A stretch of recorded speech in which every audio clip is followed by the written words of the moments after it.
Hello विद्यार्थी मित्रों, तो आप सभी का स्वागत करते हैं हमारे इस YouTube चैनल यूनिक एकेडमी के अंदर। तो विद्यार्थी मित्रों, आज हम कक्षा 10 विषय सामाजिक विज्ञान विभाग नंबर बी, याद रखना विभाग number B, Navneet assignment first exam 2025, right, chapter number 10। पहला क्वेश्चन, मकाई की उपयोगिता बताओ। मकाई की उपयोगिता, मकाई यानी मक्का।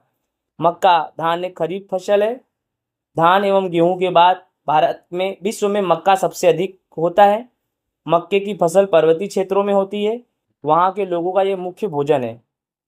अब मक्के का उपयोग देखो, स्टार्च के रूप में, तेल बनाने के रूप में, प्रोटीन के लिए, बायोफ्यूल के लिए, औद्योगिक उत्पादन के लिए किया जाता है। अगर आपको इसमें सिर्फ मक्के का उपयोग लिखना है तो आप ऐसे भी लिख सकते हो, मक्के का उपयोग स्टार्च के रूप में, मक्के का उपयोग तेल बनाने में, मक्के का उपयोग बायोफ्यूल बनाने में, राइट, मक्के का उपयोग औद्योगिक उत्पादन में किया जाता है, ऐसे भी लिख सकते हो, राइट। नेक्स्ट क्वेश्चन, कॉफी की फसल के लिए अनुकूलता बताओ। ऐसी कौन सी अनुकूलता है कॉफी की फसल के लिए? तो कॉफी की फसल पहाड़ी इलाकों में, ढालों पर, सूर्य की सीधी धूप ना पड़े ऐसे जगह पर बड़े वृक्षों की छाया में उगाया जाता है। और इसके लिए जो वर्षा है 150 से 200 सेंटीमीटर, और तापमान जो है 15 से 28 डिग्री सेल्सियस होना चाहिए। कंप्लीट हो गया, ठीक है ना। नेक्स्ट क्वेश्चन देखते हैं, हरियाली क्रांति किसे कहते हैं? हरियाली क्रांति अर्थात क्या? एकदम आसान है। बीज कैसे होने चाहिए? उन्नत अच्छे बीज होने चाहिए। रासायनिक खाद का उपयोग बढ़ना चाहिए। देश के किसानों का प्रचंड पुरुषार्थ देखना चाहिए जिससे ज़्यादा से ज़्यादा औद्योगिक उत्पादन हो। बिजली की अच्छी व्यवस्था होनी चाहिए। सिंचाई की अच्छी खासी सुविधा होना चाहिए। ये सब परिबल अगर है, राइट, तो कृषि क्षेत्र में काफ़ी ज़्यादा उत्पादन होगा। और ऐसे बढ़ते हुए उत्पादन को हरित क्रांति या हरियाली क्रांति के नाम से जाना जाता है।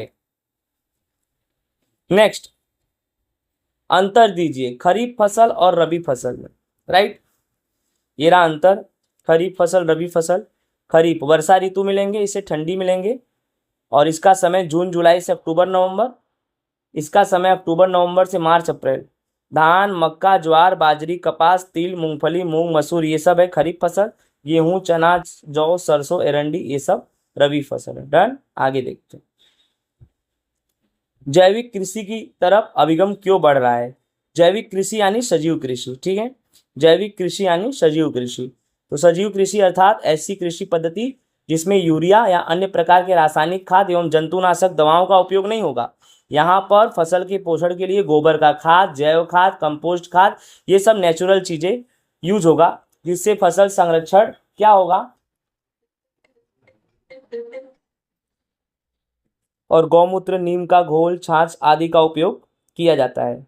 कि सजीव जो कृषि होती है उसका उत्पादन जो होता है पोषण युक्त होता है, मतलब इसमें जो उत्पादन होगा ना बहुत अच्छा होगा, क्योंकि इसमें प्राकृतिक खाद मिलाने से मिठास और खुशबू भी आती है, और अधिक खनिज, विटामिन और जीवन शक्ति देने वाला तत्व होता है। और अर्थात ऐसे जैविक कृषि से उत्पादनों की वर्तमान में बड़ी मांग है, और अगर किसान ऐसी खेती करेंगे तो लोग ज़्यादा से ज़्यादा ऐसी फसलों को खरीदेंगे, और किसानों को अच्छा खासा प्रतिफल भी प्राप्त होगा। तो अभी फिलहाल में लोग जैविक कृषि की तरफ झुकाव किए हैं, क्योंकि अभी प्रदूषण इतना बढ़ रहा है जिससे सभी को शुद्ध चाहिए सब कुछ। अब शुद्ध तो मिलेगा नहीं, तो जैविक कृषि से सब कुछ शुद्ध मिलेगा। समझ में आ रहा है कि नहीं आ रहा है, राइट।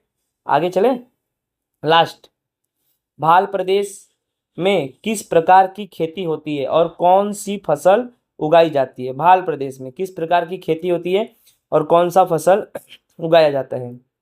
तो देखो, सबसे पहले गुजरात के भाल प्रदेश में गेहूं की खेती होती है, जिसे भालिया गेहूं कहते हैं। इसके अलावा महसाणा, राजकोट, जूनागढ़, खेड़ा में भी होता है, राइट। और ये भी याद रखना, गुजरात में जो गेहूं है वो गेहूं कौन सी फसल है? रबी। इतना ही लिखना, गेहूं रबी की फसल है। गुजरात के भाल प्रदेश में गेहूं उगाया जाता है, उसे भालिया गेहूं बोलते हैं। इसके अलावा गुजरात में महसाणा, राजकोट, जूनागढ़, खेड़ा में भी गेहूं की खेती की जाती है। विद्यार्थी मित्रों, इस तरह से हमारा चैप्टर नंबर 10 भी होता है पूरा। आई होप आपको समझ में आया होगा। जय हिंद, राधे राधे।